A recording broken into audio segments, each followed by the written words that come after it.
As your deputy leader, I will lead the way in writing the history of our party so that generations yet unborn will be able to study our history.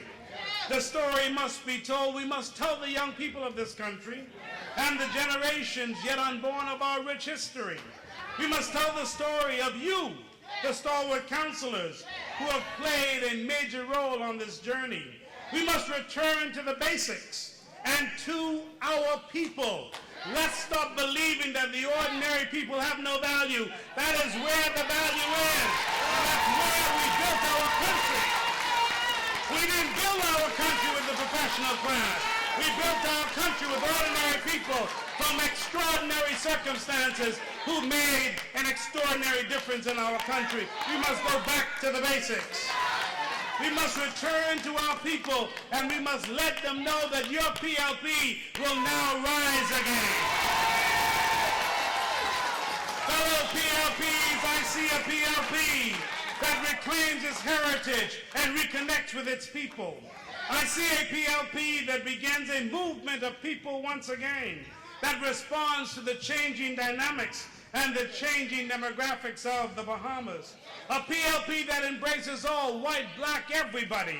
And a PLP that brings all into the movement, a movement to repower, to empower.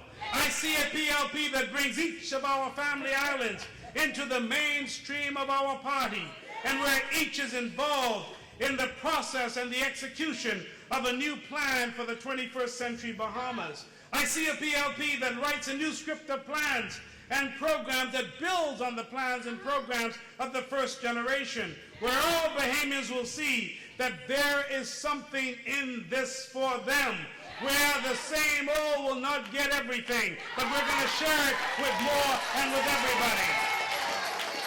It is no longer where only a privileged few will get, all will get, and we will see to it that all PLPs benefit.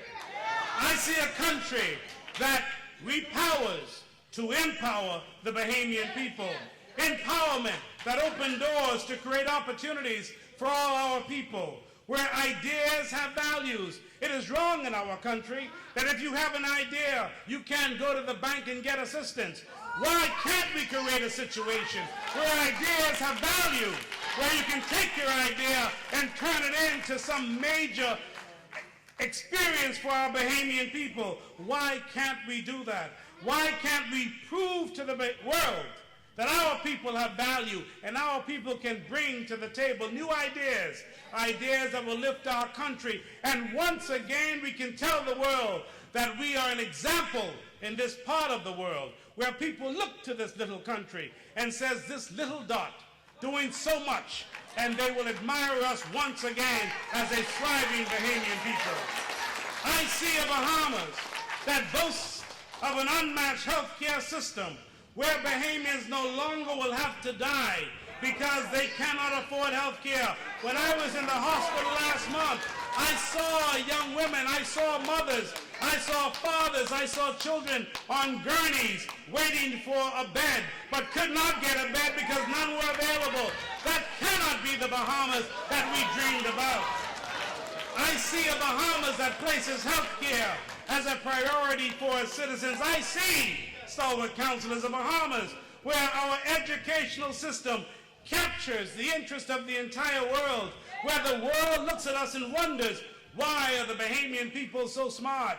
Where we get and put behind us these negative grades, and we lift it up and provide our young people with incentives to ensure that they know that when they finish school, that there's going to be an opportunity for them. Right now, they finish school and there are no opportunities.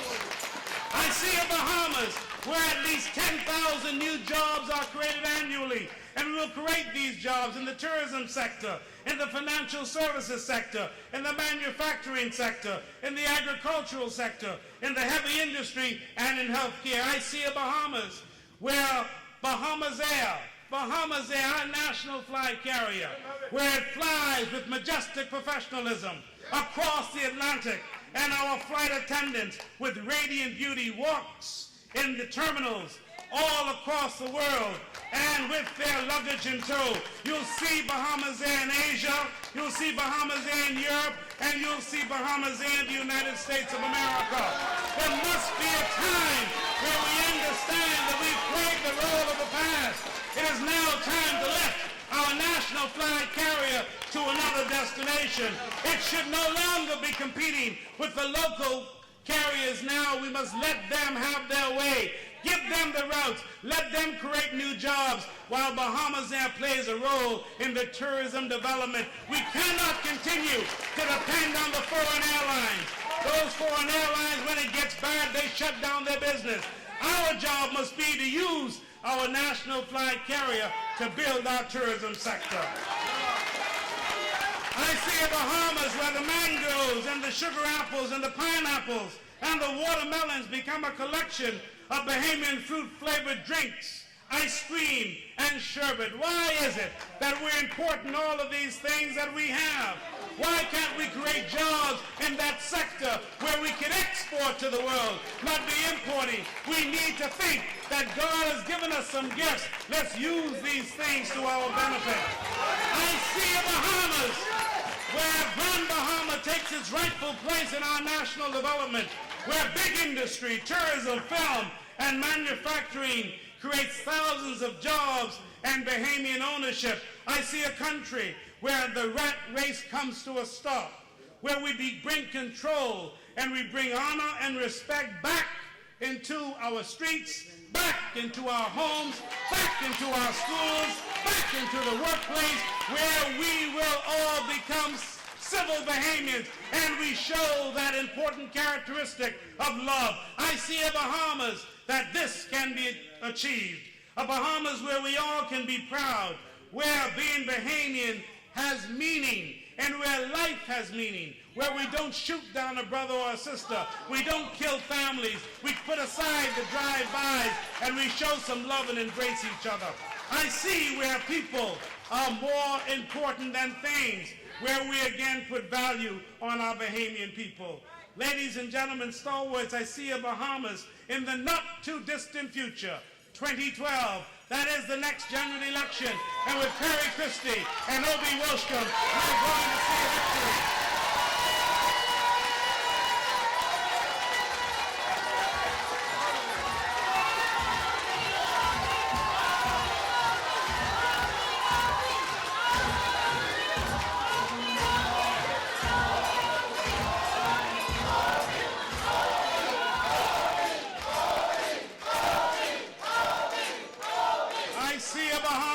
Not-too-distant future that recommits to the ideals of our party, that we are to heal the sick, feed the poor, guide the youth, and bring peace to every heart, where we are to wipe the tear from every eye, that it no longer becomes only talk, that we pick up where A.D. Hanna and Lyndon Pinley left off, that we go about on the streets into the homes and we wipe the tears from every eye by providing them with the opportunities, by giving them a place in our country again.